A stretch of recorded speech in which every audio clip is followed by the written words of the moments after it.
কলা চিঞৰ মাৰি আছ? দেউতা, আপোনাক যে কৈছিলোঁ আমাৰ বৰগাঁও মহাবিদ্যালয়ত মোৰ এডমিশ্যনৰ কথা, এডমিশ্যনৰ সময় আহি পৰিছে নহয় দেউতা। আৰু কিমান পঢ়িবি তই? যিমান পঢ়াব লগা আছে পঢ়ালোঁ, এতিয়া ঘৰতে থাকি কাম বনহি। দেউতা, কিন্তু মই পঢ়িব বিচাৰোঁ, পঢ়ি শুনি এগৰাকী ভাল প্ৰফেচৰ হ'ব বিচাৰোঁ দেউতা। এনে প্ৰফেচাৰজনী ওলাব আহিছ? দেখিছোঁ নহয় বাহিৰলৈ গৈ কি হৈছে চা এয়া বাতৰিত। দেউতা, মই তেনে ছোৱালী নহয় আৰু মই তেনে হ'বও নিবিচাৰোঁ। তইও একে পানীৰে মাছ। বাহিৰলৈ গ'লে তই যে তেনেকুৱা নহবি তাৰ কি প্ৰমাণ আছে? দেউতা, দেউতা আপুনি মোক আজিলৈকে চিনি নাপালে? ইমান নিজ চৰিত্ৰৰ ছোৱালী মই নহয় দেউতা, যে আপোনালোকৰ নাক কাণ কাটি মই এইবিলাক কাম কৰিব যাম। ঐ কি হৈছে ফটো কিহৰ ইমান হুলস্থুল কৰি আছ? হা চাওকচোন, দেউতাই মোক আৰু নপঢ়াও কৈছে। ঐ ছোৱালী মাক, তই ছোৱালীক বুজা, তাই আৰু পঢ়িব নোৱাৰে। ভালে ভালে তাই বিয়া ঠিক কৰিছোঁ, মই বিয়া হ'ব লাগিব। তাই লাজ নাপায়নে আপুনি তেনেকুৱা কথা ক'বলৈ ছোৱালীজনীৰ বিষয়ে? ঐ সঁচা কথা ক'বলৈ কিহৰ লাজ? শুনকচোন, শুনক কওঁ, আমাৰ যে এজনীয়ে ছোৱালী, আমি পঢ়ি শুনি ডাঙৰ মানুহ নহ'লোৱেই, কি নাখালিলোঁ আমি? আমাৰ এজনীয়ে ছোৱালী ন, এইকাৰণে পঢ়াই শুনাই ডাঙৰ মানুহ কৰাব লাগিব। ঐ চুপ, মই যি কৈছোঁ তাকে হ'ব। মুঠতে তাই বিয়াত বহিব লাগিব।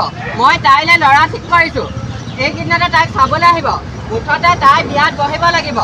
ল'ৰা হোৱা হ'লে বেলেগ কথা আছিল। নাই দেউতা, মোৰ এতিয়া বিয়া বয়স নাই হোৱা আৰু মই বিয়া হ'ব নিবিচাৰোঁ।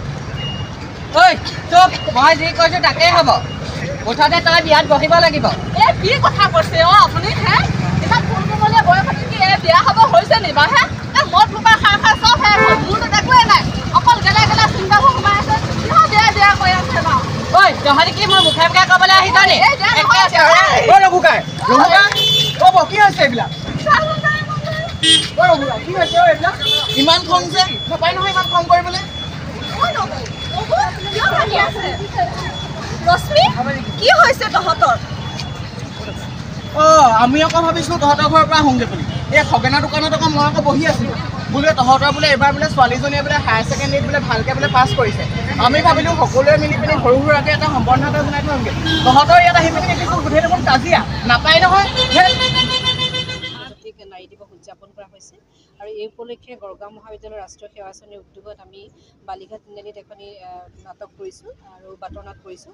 আচলতে পৃথিৱীৰ প্ৰতিগৰাকী নাৰীৰে একোটা সপোন থাকে, সেই সপোনত উপনীত বাস্তৱত ৰূপায়িত কৰিবলৈ যাওঁতে প্ৰতিগৰাকী নাৰীয়ে জীৱনত বহুতো বাধাৰ সন্মুখীন হয় আৰু সেই আমি সকলো আচলতে পুৰুষৰ সমান, প্ৰতিগৰাকী নাৰী পুৰুষৰ সমমৰ্যাদা পাব লাগে, প্ৰতিগৰাকী নাৰীৰ অধিকাৰ আছে এগৰাকী পূৰ্ণ মানৱ সত্তাৰূপে জীয়াই থকাৰ আৰু তেনে উদ্দেশ্য আগত ৰাখি আমি আজি এই নাটকখন অনুষ্ঠিত কৰা হৈছে, যাৰ কিছু কিছু উদ্দেশ্য হৈছে যে নাৰীয়ে নাৰীৰ শিক্ষাৰ অধিকাৰ বা অন্যান্য অধিকাৰ পাব লাগে, নাৰীয়ে পুৰুষৰ সমানে সবল হ'ব লাগে।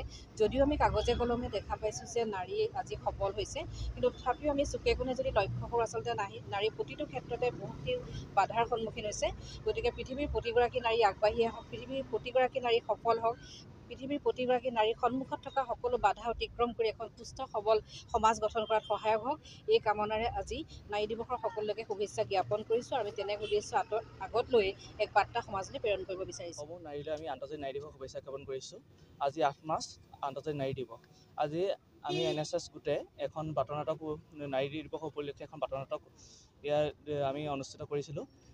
আপোনালোক হয়তো এই বাটনাটকখন আমি দেখি থকা ঘটনাবোৰেই, যিহেতু আজিকালি প্ৰায়ভাগ ছোৱালীক দেখিছে খুব বেছি মেট্ৰিক পাছ কৰে, হায়াৰ ছেকেণ্ডেৰী পাছ কৰে, তাৰপাছত খুব কিছুমান পৰিয়ালে বিয়া ৰেডি হৈছে, পঢ়িব নালাগে, কিন্তু পিছত হ'লেও তহঁতি ঘৰৰ কামে কৰিবলৈ পঢ়িনি কি এটা কৰিবি, সেইবোৰ কোৱাৰ ফলত তেওঁলোকৰ সপোনবোৰ মৰি যায় আৰু যাৰ ফলত তেওঁলোকে নিজৰ সপোনবোৰ পূৰণ কৰিব নোৱাৰে।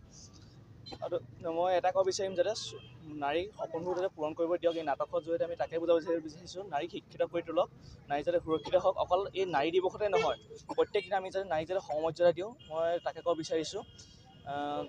আজি নাৰী দিৱসৰ সকলোকে শুভেচ্ছা জনাই মোৰ বাৰ্তা সামৰণি মাৰিছোঁ। ধন্যবাদ।